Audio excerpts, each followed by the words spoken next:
I think it's a waste of money. I think it is just consumerism at its finest. We share a bank account. If you buy me a gift, I paid for half of it. Every single day that we spend together is a gift. There have been a lot of times where we've broken up. You're making it sound like our love is military work. If we broke up, whatever the situation is, I really do believe that you and I would both find happiness again.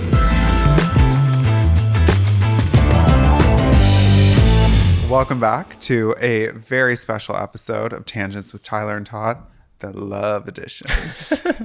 Happy Valentine's Day, everyone. Happy Valentine's Day. Hope you're having a great day, spending it not necessarily with someone that you love, but as long as you're loving yourself today, that is all that matters. That is the only thing that matters. Okay, so we're just going to dive right into it because we have a lot of opinions, not only on love, but on Valentine's Day. And we kind of wanted to share some stories from the trenches. We have been together for 15 years. You're making it sound like our love is military work. Like, no, but it's Care Bear work. It's nothing but fluff and happiness and always a positive outcome. Come on now. There have been a lot of times where we've broken up, where not lately, but I mean in the beginning, 100%. In the early chaos. I remember, so we were living in downtown Halifax and I took a bus to Dartmouth Crossing. Said, gotta go. We broke up and I called my mom. I remember having a peppermint hot chocolate, crying to myself in the corner of the Dartmouth Crossing, Tim Hortons, waiting for my mom to pick me up because at that time, my free bus pass from going to school, that was as far as the bus went. Mom had to drive the rest of the way. You weren't going to get all the way out in the woods. I said, listen, Mom, it's been a rough day. I'm going to put in 5%. I need you to give me 95 and come pick me up. But you know what, though? It's kind of funny looking back. It's a weird memory to bring up. At the beginning, too. Valentine's Day. But no, I remember that moment that you're talking about, and your mom's friend was there with her and they picked you up and stuff. And shout out to Subi. Yeah, shout out Subi. But it really is the reality of when you get in a relationship, you're very young, you don't know what's going on. It's very like there's a lot of games being played. Like you don't know because you're only, or for me, not to speak for you, but my only like examples of relationships was like Gossip Girl and One Tree Hill. And like it's negative. And schools don't do that. So they teach you school, or at least my experience in school taught me sex ed. That's great. I know how to have sex with someone. I didn't have that. But I don't know relationships. I don't know boundaries. I don't know like how to stand up for yourself, there is so much that the school... It's kind of wild. It is wild. And how do you teach that to someone? It's something that I don't think you can necessarily teach a course on. It's love. Life. It's a lived experience. Yeah. Anyway, all this is to say, we decided, given that it's Valentine's Day, we would discuss love. And to segue into that conversation on love, we, for some reason, just shared a story about a time where we broke up. But I think that basically where that all came from, it was just like a little funny joke and then we went into a tangent. Yeah. But basically, sure, it seems like Tyler and I have a great relationship. Which we do now. We do. There's still work that goes into it. It's an active choice we make every single day to still be a part of this relationship. And I love the choices I've made in my life. But that's not to say that it was always this way. No. It was of course. very difficult at the beginning. There's that like expression that like anything worth doing is work. That's not right. It sounds right. Sounds close. Something. It's along those lines, but like things that are worthwhile, like they take energy, they take sacrifice, they take commitment, they take... If you're on autopilot, if it's just easy, if there's no work going into it, if there's no learning happening from it, if there's no growth coming from it, what are you doing it for? What are you doing? Like that is not a relationship I would want to be in. Yeah. I find every year I fall more in love with you. Yeah. But at the same time, like... Hold on. Not yeah as in like, I know, but like, yeah as in me too. Yeah. It's just, there's something I find you're changing and growing in different ways. And sure, we spend like 98% of our time together, but you're still growing as a unique individual. And I'm loving the person that you're becoming, because I find you're like a delicate flower, kind of like a Venus flytrap, because sometimes like you'll bite you and kill you and like disintegrate you, but sometimes I'm just a daisy blowing in the wind. What can I say? But you're starting to open up. I find you really, really growing as a person. It's hard to describe, but you're letting your guard down. You're more open. From your upbringing, we've talked about this, having been bullied for being gay and just all the stuff you had to go through. I find that is no longer like holding you back. In a social setting, you allow yourself to flourish more. You allow yourself to speak more. Well, I think that's more of a nature of getting into your 30s and just being like fresh out of fucks to give. I don't think that that's so much that I've just... But I'm loving it. I'm loving this transformation. And I think that's something cool. Like, I wouldn't want to be in a relationship with someone that is just the same. Oh, yeah, like, yeah. Where you are today from where you are this time last year is completely different. And I love you more because of that. But that actually is the same with you. And I think that is the beautiful part of being in a long-term relationship, is the ability to grow together. That's something that is, anyone that's been in a long-term relationship, I'm sure that they probably feel this way, but you don't grow just as individuals. You're growing together. And then all of a sudden, one day you wake up many years later and you've created something that, like, I love you. Of course, I'm sexually attracted to you. Like, I think you're obviously very hot, but I'm pretty attracted to you as well. Just gonna say. But being real for a second. I love my blonde hair, blue-eyed man. What can I say? When you got it all, you got it all. But the thing that I am the most attracted to you is like this connection that we've built. It's become something more than I thought. It's more than just like sex. It's more than just like having a great conversation with you. It's something deeper. Like there's... Well, so it's hard to put into words. Example is a couple days ago, I went back onto my ADHD medication, Adderall, and one of the things that happens when I first start is I get insomnia. It's a journey. Let me tell you. We go through insomnia, and then eventually we know that the stage of me becoming impossible to deal with and be around 5 p.m. That's next week's journey. Rage dips in at around 7 p.m. But we know around the 4 to 6 week period, like it is smooth sailing, high performance, we're good to go. But what happened the other night is I woke up around 3:30, 4 o'clock in the morning, and I just could not get back to sleep. My brain was on overdrive, and my brain runs on overdrive, but this was like overdrive on overdrive. And so I laid there by myself for 3 hours, and then Charlie barked. I forget why. Something happened outside. There was a noise. Oh, Charlie threw up on the floor. And so I was awake. So I dealt with it. And when I came back in, you were like, "You're awake." And I was like, "Yeah, I've been awake for a while." And you're like, "Well, why didn't you say anything?" And I was like, "Well, I didn't want to bother you." And you said, "Come here." And you pulled me in and held me. And within maybe 5 minutes, I was asleep. I woke up an hour later. And that is love. That's love. Like, I couldn't get myself to sleep, but you got me to sleep just by holding me. I remember you saying when we woke up, if I ever can't fall asleep again, something like that, do you mind if I wake you up and ask you to hold me? And I was like, of course not. Because the reality is, why would I want you to sit in bed and if you can't fall asleep, if me holding you makes you fall asleep? Of course I would want that. Yeah. But it's not, I think sometimes when you're not in love, you have like a tendency to think that you're inconveniencing your partner, when sometimes you annoy me. Sometimes it's like, oh, really? But those are very rare occasions. Of course. But the reality is it really is never an inconvenience. Sometimes I can find it to be annoying, but I would do anything for you. Yeah, and I know that. I just felt bad. Plus, I was in a riveting read on the Canadian government's website about the income tax updates for 2024. Riveting. Oh, are they robbing us all more?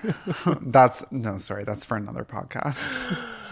Oh, so anyway, all that is to say, how do you feel about Valentine's Day? Talking about love and having been in a long-term relationship, 15 years in, how do you view what we do for Valentine's Day now versus our first Valentine's Day? So, I'm going to give kind of a controversial take. I'm sure people will find this controversial. I love controversial from you because it's entertaining. It's very on brand. I think it's all a crock of shit. I think it's a waste of money. I think it is just consumerism at its finest. It's to help jumpstart the sales after Christmas into the new year. Like, we're not quite to Easter, so we're going to put something in February. Yeah. Go out and spend money. Go feel guilty. Go buy someone that you're in a relationship with something. And if you don't, then you're a bad partner. Listen, if you are only buying your loved one flowers on Valentine's Day, you're not the partner that you think you are. But also, if you're buying flowers, that's stereotypical example. I understand, but also, like, even if I want to just sort of push back on this, okay? Okay. So I understand what you're saying, but say you're the type of person that feels compelled to do something on Valentine's Day because it's a holiday, it's on the calendar. You should do something. That's how you feel. Not saying that we feel that way. Like, it's a regular day for you and I. There is no change. Like, we don't do anything for Valentine's Day. No. But if you are the type that feels that you want to do something for Valentine's Day, or that you need to, or you should, I feel like find something for your loved one. Don't just default to an overpriced heart-shaped box of chocolates and a bouquet of roses. Okay, Switzerland, listen. No, but like, for me, our anniversary last year. Uh-huh. Instead of getting me flowers for our anniversary, you bought me a box of Lego flowers. Like, make a twist on it. Like, yes, Todd, but like, I would buy you a box of Lego flowers on a random Monday in June. Well, I'm out of Lego to build, so buy me some Lego. And if you're interested, like, save up the flowers and get me the big Titanic I've been asking for years. And the Harry Potter castle. I got some things on my shopping list, but that's neither here nor there. That's a tangent. What I'm saying is, there is something more beautiful and special about giving all your love and your thought on a random Wednesday in February. Well, not February, because February is, you know what I mean. I do. Like, it's not about the, like, Valentine's Day of it all. It's about showing your love throughout the year, and when someone is not expecting it, or for me it is anyway. The structure of the pressure, I don't like it. I've never liked it. It kind of goes back to what we were talking about, gifts, like that expectation. So if someone does something for you for Valentine's Day, you're going to feel pressured into some sort of reaction, whether that's... It's for the young. It's for the kids. Or new in love. But think about our early times. Maybe we should reshift how we look at it. It's a day when you're in your new phase, like a point on the calendar to make a day of love. But for you and I, we make a day of love whenever we need it. What's interesting is we don't do gifts on Valentine's Day. It's not like every Monday you bring me flowers on your way home from the office. That's not our relationship. But for some reason, you and I both are able to pick up when the other is low and surprise them with something that we know is going to bring them out of that. And that is way better than a box of chocolate on Valentine's Day, hands down. Yeah, it really is. But I'm also, like, kind of just realizing Valentine's Day is truly for the people that are early in their relationship where they have that pressure, but also for people that have been in a relationship for a long time that are in a rut, like Agnes and Robert, who haven't had sex in since last Valentine's Day. Poor Aggie. Like, poor Aggie. She is just like... She's over here baggy. Asking. She said, Robbie. Robbie.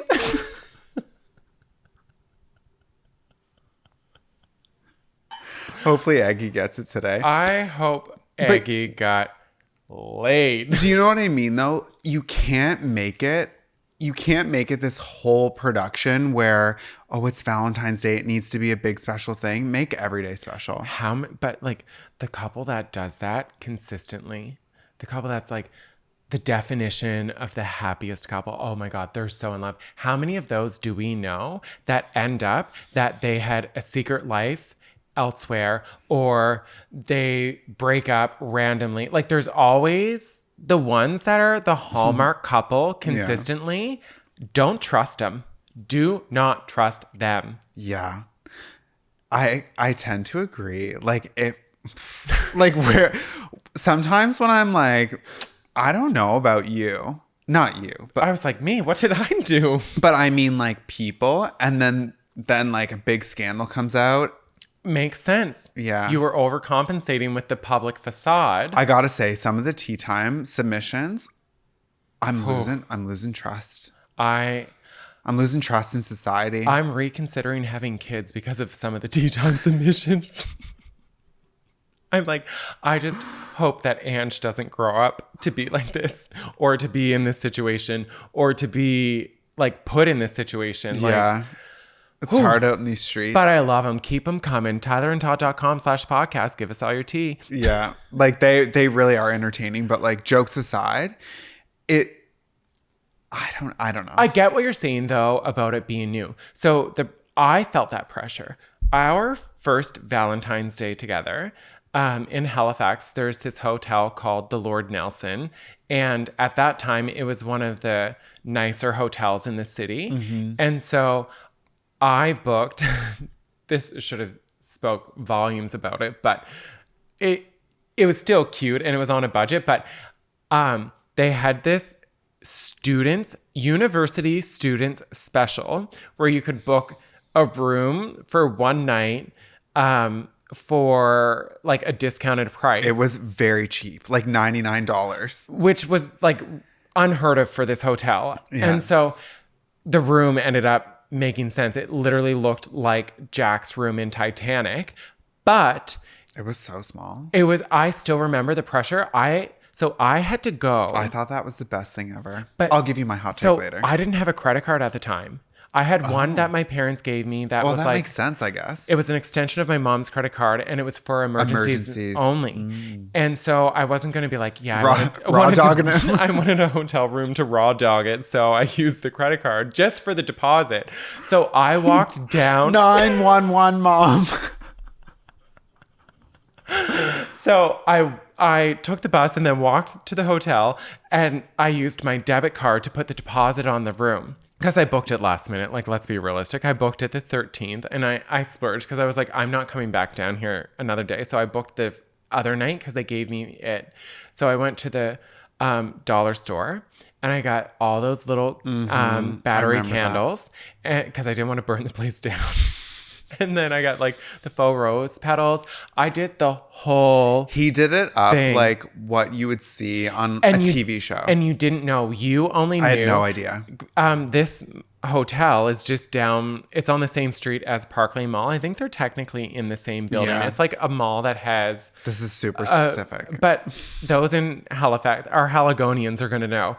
But basically, there's a movie theater in the bottom. So we went and saw the movie, or we had dinner and then went to the movie. And that's all you thought. You thought we were going back to residence. Well, it was only 5 minutes up the road. Like, but when we went there, you were so shocked when at the corner, I was like, no, we turn here. Well, it was like that's why I kind of don't want to bash Valentine's Day too much, even though we just spent the last 10 minutes ripping it to shreds.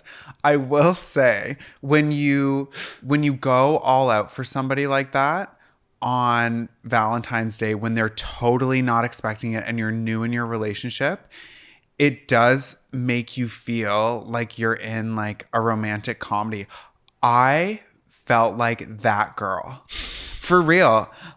Honestly, sometimes I still think about that, like the rose petals and like the little candles and stuff, and like walking into that room.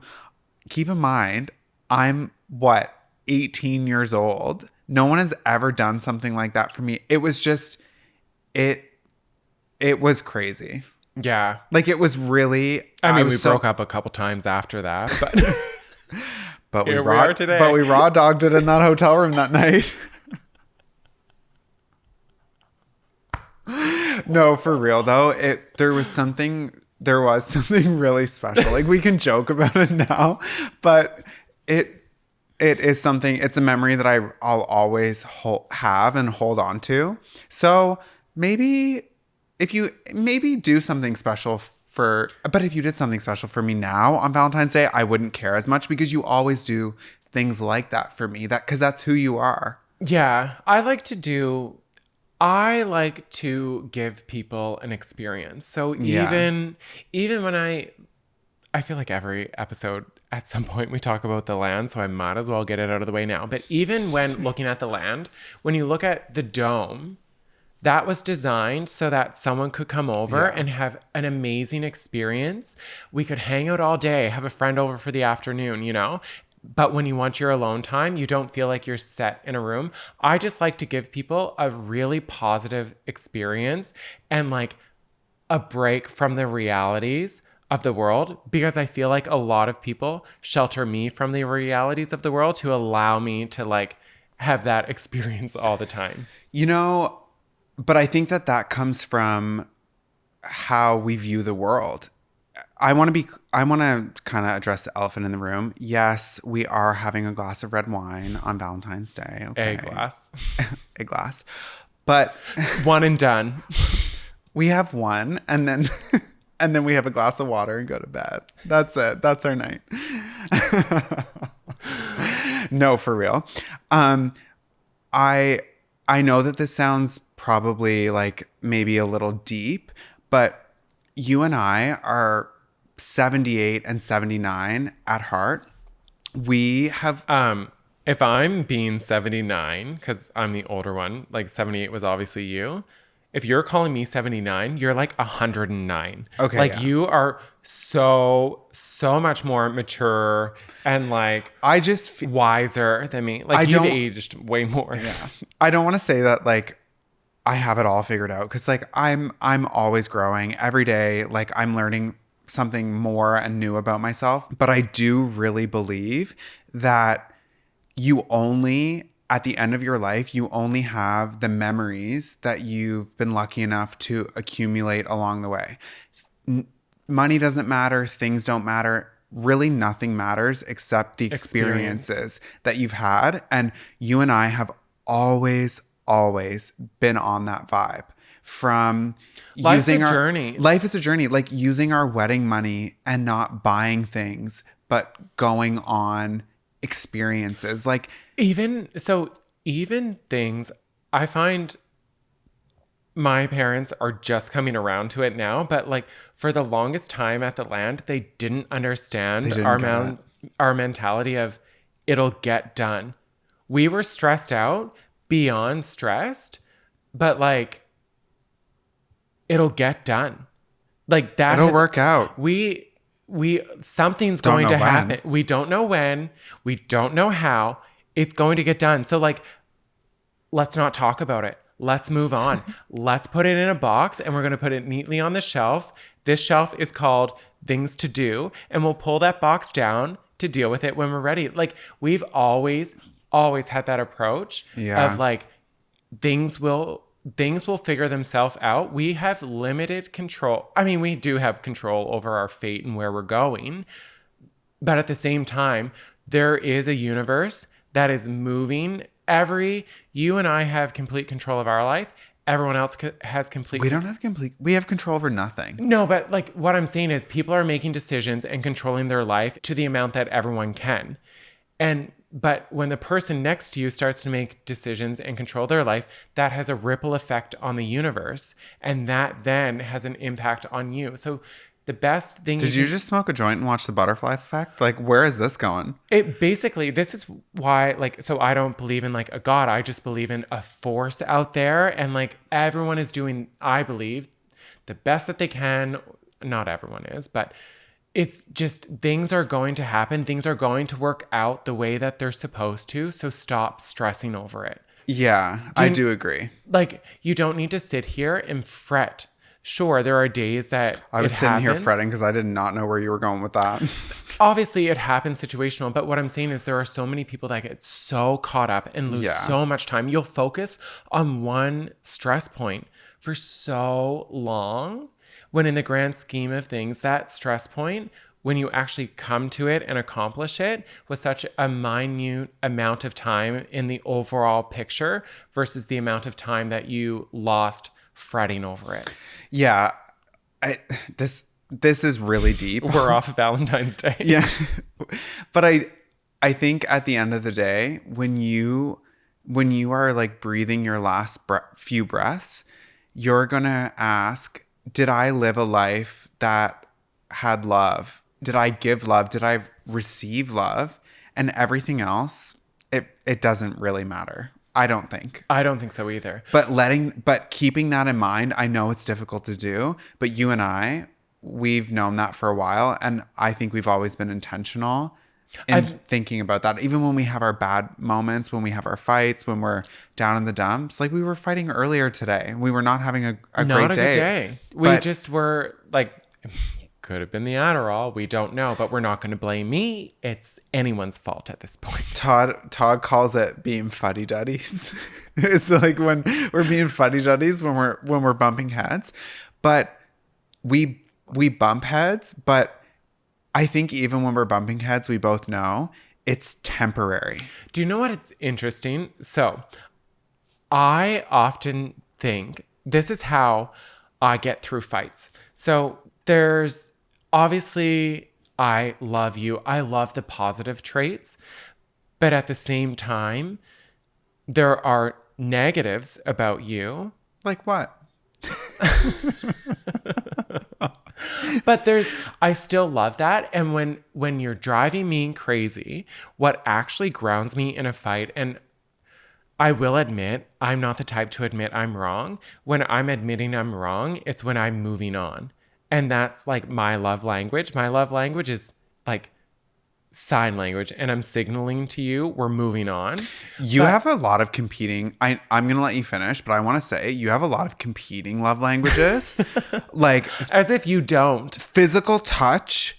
You on my terms. I'm like a cat. Yeah. Like if we're in bed and you want to hold me. Sure, it was nice the other night when I couldn't sleep. But then on nights in the summer when it's really warm, get away from me. Get the fuck away from me. Like I'm already sweating. I don't need you touching me. Or do you know what my favorite you're is? Breathing. When I say, because I always ask for permission. Like if we wake up in the middle of the night, it's like 3 a.m. I'll like rub your back and I'll say like, do you want me to hold you? And like in the winter, yes. Like face like mushed into the pillow. I also like Tyler can get a lot of information out of me when I'm asleep. I am like, what's your social security number? Like 1, 2. As if I know my. I know it I has. know. It has a Todd's. 6 in it somewhere and an 8 somewhere else. That's all I know of it, and a 0. I think there's a 0. I really do. There is all 3 of those, but really? let's not say any more of them. But yeah, if you want anything out of me, break into our house at night and just talk to me. I'll give you our bank passwords, anything. But you are genuinely honest in those moments. But in the summer, if I do that, you're no, don't touch me. Like so exact, but it's true. Who wants someone else's body on them when they're warm? Yeah. Definitely not. And the other thing that drives me crazy is when you're getting sick and you starts mouth breathing, and I'll literally wake up and say, roll around. No, you don't say roll around that quick. You say roll around. That's how you say it. Sorry. There's same message. There is a distinction in the tone. But that's love. But do you know what though? When you do that and I'm like, and when I hear the roll, I go like this because I know what it means now. But this is also why I don't go to people's cabins and spend the night. I don't share hotel rooms with people. I like to go to sleep. And when I go to sleep, I don't want to hear you asleep. Yeah. Shut up. Go to sleep and don't make noise. I don't make noise. I don't know what it's called. I know for people that can't handle hearing other people eat, it's misophonia, I think, because I've got a touch of that. I can't handle the chewing. Drives you crazy when I'm having ramen. That's your worst one because it's a slurping and a chewing. Can't. I will look at him. We normally eat our ramen apart. Like fully he's eating and I'm like, what is happening right now? But for sleep, that's definitely called something. I'm sure someone in the comments will know. But you can't handle that. Breathing. I can't handle the sounds of like an autonomous thing. Yeah. Like your body is on autopilot. Why are you interjecting and making it noise? That's You're not a part of the conversation right now. Like if my furnace was making noise on just keeping the ambient temperature warm, I would have someone come in and service it or replace it. You know? Right now we have the furnace turned off. So for your audio enjoyment. Oh, well, that's because there was snow here and then we got rain, and our furnace is an electric furnace, which is like a big heat pump type unit outside of the house. So there's ice on the blades. So it's really noisy until that ice either warms up or falls off. It's noisy. So there's no heat, but we're warm. We're warm. Red wine tends to thin the blood and warm the soul. Yeah.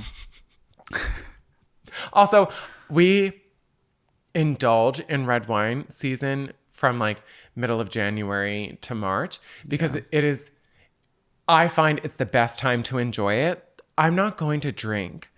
This is a Cab Franc we're drinking. I'm not going to have this on the back deck when it's 26 degrees out in July. Red wine, I really think it was made for this time of year. I think so.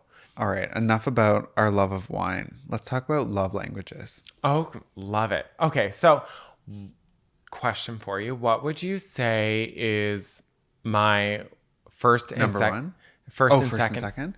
Okay. Oh, wait. Also, for people who don't know about love languages, we only found out about this like a few years ago. Yeah, it was from our friend Dawn. Yeah. She's a photographer and she was taking photos of us, and she got to ask us what our love languages are. We were like, what's a love language? But it was a way for her to create like this comfortable environment for us to like have a really fun photo shoot. And then it kind of set us on this path of like, what are love languages? Like, let's figure this out a little bit more. So what would you say my 1 and 2 are?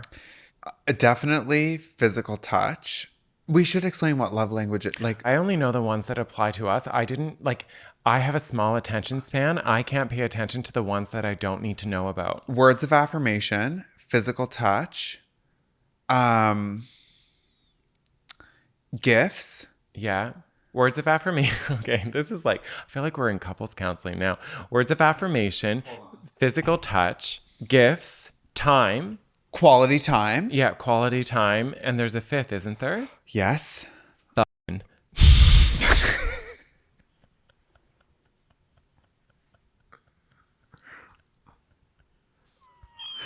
I can't remember it.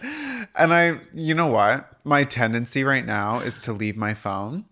Yeah. And because you're going to get a whole thing. You're going to end up on like, I don't want to fill out 20 questions and we'll tell you what yours are. But I do know that whatever the 5th mystery love language is, it's probably not that important in our relationship. For us, it definitely isn't. We're not focused on it. We're not focused on the gifts one either. Mm-mm. Ours is physical touch. Acts of service. Yes. Do shit for me. Yeah. It just came to me in a vision. But Gifts are really low on the priority for Very us. low. You're Very not low. getting to my heart. If Tyler and I Not- break up, you're not getting into my bed with a gift. But I tell you what, if you're going to be Big Spoon, you're more than welcome to come into this bedroom, baby. If you're going to do the dishes, if you're going to do the laundry, if you're going to make the bed. And tell you that you're beautiful. Ass up at the end of the bed. You can forget about it. All fours. No, I'm joking. But what's interesting though, okay, like kind of bringing it back and being a little bit serious. What's interesting is, physical touch, I would say, is a big one for me. When I'm spiraling and I feel like I'm losing control. You kind of talked about that earlier. When you couldn't fall asleep. Yeah. It makes sense. Like how many times when I was in my old job, like the day that I had someone throw their shoes at me, spit on me, and call me an effing F-get, the derogatory term towards our community, I came home before you knew something was wrong. All I wanted was just to I walked into your arms and you held me. That was all I wanted. But what's interesting is it's only with you, my physical touch. I'm not a hugger. I don't like hugging people. I find it very invasive. And I think that's because touch is such an intimate thing for me. Yeah, but that does make sense. We're in love. Of course you're going to want to have that intimate connection with me, and that's your love language. It's not your friendship language. True. You want those things from me because we're in love. And it's like a comforting thing. And I think that's sort of what love means to me now. Okay, we're going to continue on with love languages, but I want to try and remember to come back to what love means to you. How would you define love? Because I feel like that's interesting. We'll put a pin in that we probably maybe will, maybe won't. We'll see. Roll the dice. So yeah, mine is definitely physical touch is my number one. Yeah. And then quality time. Yeah, you love quality time. I just do you want to get in the car and just go for a drive? Mm-hmm. How many on the weekends, how many Saturday afternoons or Sunday afternoons did we just make a coffee, load the boys in the car and just go for a drive? Yeah. I think both of us, quality time. I think mine is probably quality time is number one. And then number two, let's be honest here, wavers between physical touch and words of affirmation. Physical touch is way down there. As someone who tries to understand your love languages and communicate in them, physical touch isn't as important to you as words of affirmation. But hey now. Sometimes physical touch is number one. But it's not, it really we ebb and flow between, I feel like our top three are our top three, but we're in different places at different times, if that makes sense. It's also different too, because for me, so for example, quality time, if we both list that as number two, the amount of quality time that I need to feel fulfilled in that love language is way more than the amount of quality time that you would need to feel fulfilled. Todd, Tyler. I just had a literal epiphany. Oh my God, I love it. Should we cheers to that? I think we should. Hold on. I'm having a breakthrough. The two qualities of the five the love languages per se, that we don't identify with, the gifts and the acts of service, both of those things are things where you're projecting expectations onto somebody else. Look at all the dishes that I've done. I'm going to do the dishes because it benefits us both. You I'm also doing dirtied half of them. Yeah, we're not keeping score, same as gifts. Every single day that we spend together is a gift. Those two things, I don't think... We share a bank account. If you buy me a gift, I paid for half of it, and you literally spent my money without consulting me. That's going to piss me off. Yeah. those love languages, those are the ones that are they're not really as tangible. But I think, okay, so this kind of goes back to Valentine's Day. I think that maybe we should look at love languages as a stepping stone. So true. It's gifts and acts of service. When you're early in your relationship, then you move into your quality or your words of affirmation and your physical touch. And then we all aspire to the day where we're just happy for the quality time. Yeah, that's so true, actually. Aw, because like the longer that we're together, yes, jumping your bones, of course, love it. Like, cheers to that. Yeah. But I'm not fighting it. but it's not the thing it's not my priority. It's not why I'm here. And realistically, as we get older and older, it will become less of a priority. My hips will go. But the beautiful thing about it is the bedrock of quality time, that is always there. That is the most important love language. If we can spend time together and just be like old little grandpas sitting on our deck, rocking chairs and all. That's all I want. Okay, so speaking of quality time, I feel like that's a natural way to segue back to what, like you're bringing taking it off back. The pinboard? Yeah. Okay. So, what does love mean to you now versus when we first started dating? When you first said, "I love you, Todd." Oh. What did that mean to you then? And how did you envision love to when you say... That's a really good question. Okay. I think that when you're young, you think that you know what love is, but when you get older, it deepens. I wouldn't say that when I said that I loved you, I did love you. I thought that I loved you, but you just loved the idea of me. What I mean is every year that goes by, it deepens and becomes this richer, more like full-bodied thing. It's kind of like a glass of wine or a good olive oil. It matures and it deepens and becomes something better. It was still a glass of wine when I first met you, but now it is... Vinegar.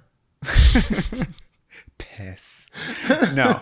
Now, to use that analogy, like I feel like I'm at this beautiful restaurant in Italy and it's everything. It's so much more than what I thought it was. I still enjoyed it at the time, but now it's just something more. I totally get what you mean. And I think that I think when you're young, you don't quite understand what it is. It kind of goes back to what we were saying about how schools don't do a good job. They teach you sex, they don't teach you love. Mm-hmm. And so it's like saying I love you to your mom is different than saying I love you to the person you're going to spend the rest of your life with. But how do you understand that both those loves are love? There's just a different thing to it and like whole different realm. Do you know what's interesting? I think the longer you're with someone, so love, the way that you love a boyfriend or girlfriend, spouse, whatever they are, that love, the longer you're with someone, becomes more like the way that you love a sibling or a parent. It becomes, that's your family. That's your unit. Attraction and sexuality and like, I want to jump your bones. Obviously, I don't feel that way about family members, but... I would hope not. Fingers crossed. This is why you're always so excited and counting down the days to the family reunion. It all makes sense. It all suddenly makes sense. But what I mean, though, is that love really to me is that feeling. It's not about whether I want to be intimate with you. It's about I want to spend my time with you. It's deeper than just sex. Yeah, and I think it's also a choice you make. So I allowed myself to love you and find comfort in you. And that's when I say about how whenever I want to experience something new, I want to do it with you, or I'm having a bad day and I come home and Do you all think I everyone need, feels that way though? I don't know, but that's my Yeah. version of love. Everyone could have something different. You and I, we were scrolling on Instagram and you see, you know, like the person that it's like, oh, they're totally with them because of the money or something like that. But that could be their version of love. We don't know how they define it. But for me, I define, That's such a weird example. but like, I know. it's easy to say gold digger or sugar daddy Yeah. or all that stuff, but that could be something that they Yeah, need. you don't know It's someone's story. whatever their story is, that's what they're seeking validation through. I'm seeking validation through the feeling of home. And home to me, we've lived in 11 different places in 15 years. Home to me is where you are, and now it's where Charlie, Eddie, and Squirrel are. That also is love. I love to be home. So, like, I think that's how I view it differently than before, because when we first got together, like, it was very passionate, like multiple times a day, you know, that whole new thing that faded. And I think that's where a lot of relationships burn out, is your version of love can't adapt. It like making love and love are two different things. And I think at the beginning, they're the same. It gets really blurry. It's easy at the beginning to be like, oh my gosh, this is love. When a lot of times I can't walk today. This is love. but like it's infatuation and just maybe a little bit of obsession. And it's just like, there's all of these emotions. You feel so wild, but yeah, it's cool that we've been able to have all of these different progressions along the chapters of our life and our love. Yeah. It just feels so, I don't know. I'm just thinking though, like, okay, so this might be TMI, and I'm sorry if I embarrass you for like. I really don't get embarrassed anymore. Okay, perfect. So we would do the deed, and then we would just sit there and talk and talk and talk. And I think that was really key to our relationship, is that communication and discussion. And every time, sure, we would make love. Well, like, what were we going to do? Roll over? We're not a couple straight guys. But like, it was like learning more about you. And I started to like, I loved learning more about you. And I feel as though every conversation I have with you, I still get taken back to that first time learning more about you, because every time we get into a deep conversation about life or whatever, another aspect of you comes through, and I'm sure a different aspect of me. And that's like a comfort thing that comes with the time and the love and like putting the work into your relationship. That is really true. Actually, the more all we do is just like gab. The funny thing is, this podcast, yes, it's us choosing to sit on the couch, and we have lights on, and you know, it's like there's a production here, but this is very much our life. When we turn the cameras off, we still have red wine and we just chit chat. We just gab. But like, that's love. It's quality time. We have a friendship beyond everything else. Okay, so question for you then. Am I the one? Is there a one? What's your take on? It's a good question. People gave us shit for this before. I really firmly believe, I don't think that there is a one for someone. I really think, if, knock on wood, if you died tomorrow, or if I died tomorrow, I think We that could also just go with like breaking up, but one of us has to be dead, apparently. no. We could just walk away, but no. No. Yeah. A plane hit you. You were on the sidewalk and the plane hit you. Nothing else but you. Just you. And everyone on the plane is alive, but you're dead. But you died. You got sucked up into the engine and you're gone. You're gone. No. If we broke up, whatever the situation is, I really do believe that you and I would both find happiness again. That to me is a belief that I will always carry with me. If you're listening to this and your spouse died, or, you know, you broke up and you haven't found someone new, I really think that there is something beautiful of holding out that you maybe, yes, you may not find someone, but the opportunity is always there if you keep that light on for yourself. Because the second that you believe that you had your love and there is nobody else for you ever, well, then there is nobody else because you're not open to it. And I always want to be open to it. That said, I will never in my life, even if I love someone again, it will never be to the depth and like true love that this is, because you are my first love. Yeah.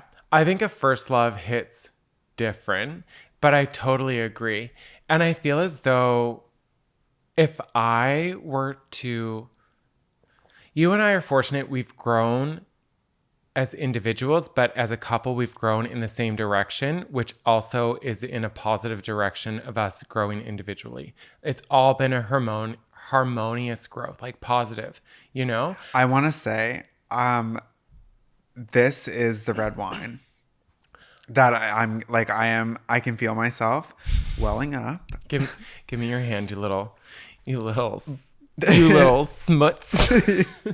But I think that if you are hell bent on like only one, like there's only one out there for you, you restrict yourself as a person from growing. So you find Mr. Right at 24 and that's it. You're not allowed to grow as an individual. Yeah, you can't. And I think that like I would never want to be in a relationship with that, and I would never want to feel like I caused someone to feel like they were in a relationship like that. Like I want you to grow and spread your wings and be the baddest bitch you can be, because like doing anything less is a disservice to you. But you and I, though, we've always been of like the mindset. But clean yourself up. The tears are a mess. I'm just joking. I'm joking. You're not joking. I'm joking, love. But I love you. You and I love you too. You and I have always been of like the mindset, like we're the grow as we go. Like, you know. Ben Platt. Yeah. It's a good video if you want to watch that music video. Yeah. Pour yourself a double glass of red wine, sit down and just enjoy that video and cry to your heart's content. But it's a good soul cleanse. It's a good soul cleanse, but that's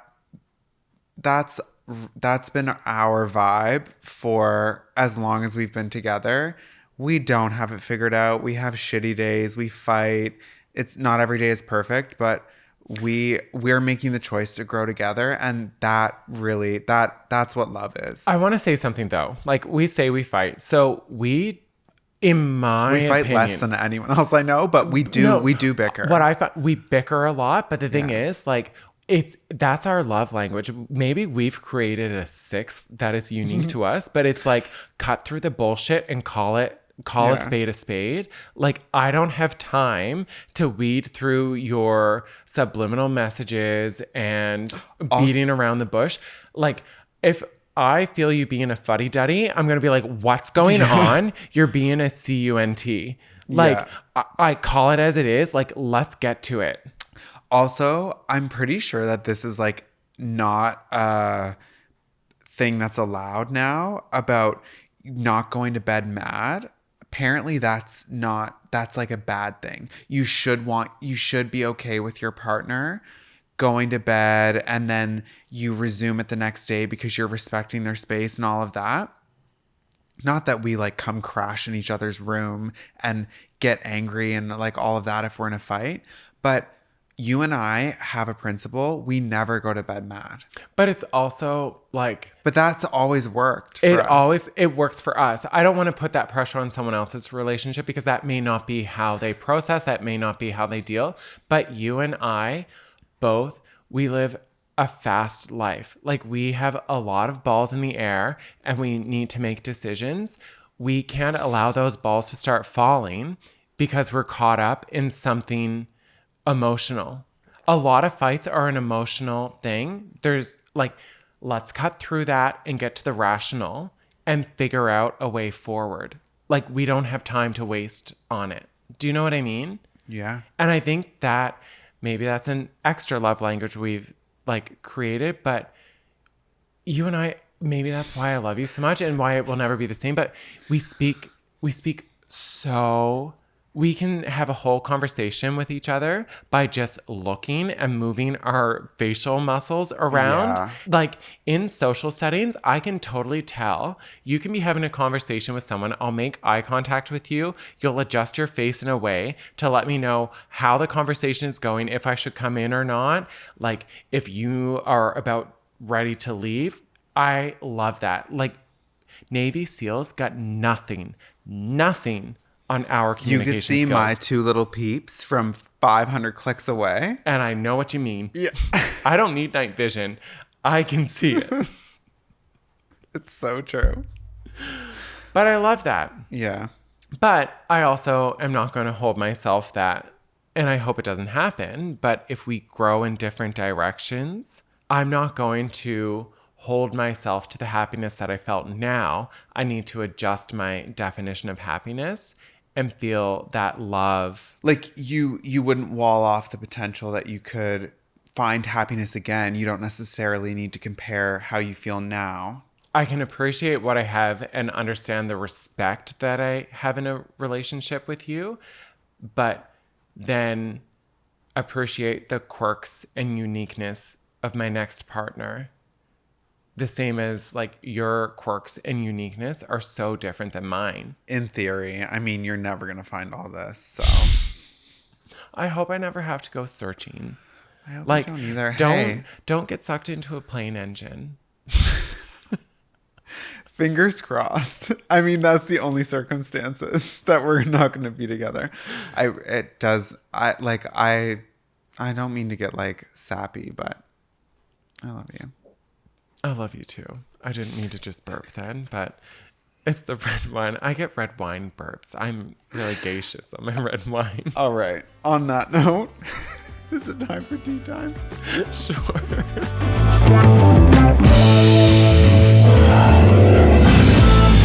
Recently, I started talking to an ex again. We dated when we were 15 to 16, and now, 15 years later, we've reconnected. We now just talk a lot, and he helps me with hanging some shelves, etc., as I recently moved into a new place. That's how all porns start, though. I'm just going to preface this like, I heard you got some shelves you want to hang. I'm looking to pound this nail into a stud. But he never makes a move. Saying he doesn't have time, even though he talks dirty and smiles the way he used to when he wanted it. I can't understand what is real and what's not. We even have that deep connection. We have a lot in common, and the air is filled with sparkles. How the hell do I get him in bed? You, in honor of Valentine's Day, you need to tell him. It is not on him. Oh, see, I was going in a different direction. I was going to say, text him and say, I need help with something in my apartment. When he gets there, the door's open and you're just naked. Naked, saying, Naked. It's all yours. It's always been yours. It will always be yours. Now take what's rightfully yours. That's how I would approach it. Honestly, I don't have anything else to add. Like, what else can you do? Well, you know, I would never have the confidence to just like be completely naked. I don't like being naked in front of you unless like actually, there's though, a very dimly lit lamp all the way in the corner.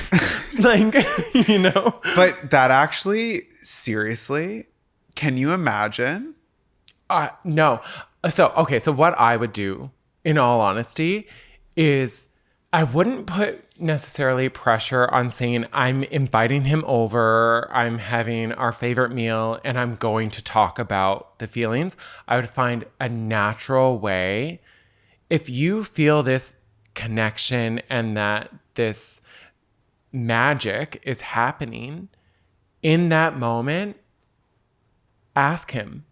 What does this mean to you? When you feel the sparkles, imagine when you feel the sparkles. He probably feels it too. Look at him You're and just say, two glitter bombs ready to burst. do you feel that? Do you feel that steam heat from my undercarriage? You can't go wrong with that. And that's how I would approach it. So either ask him if he feels the steam heat from your undercarriage or invite him over and be naked in the front entrance.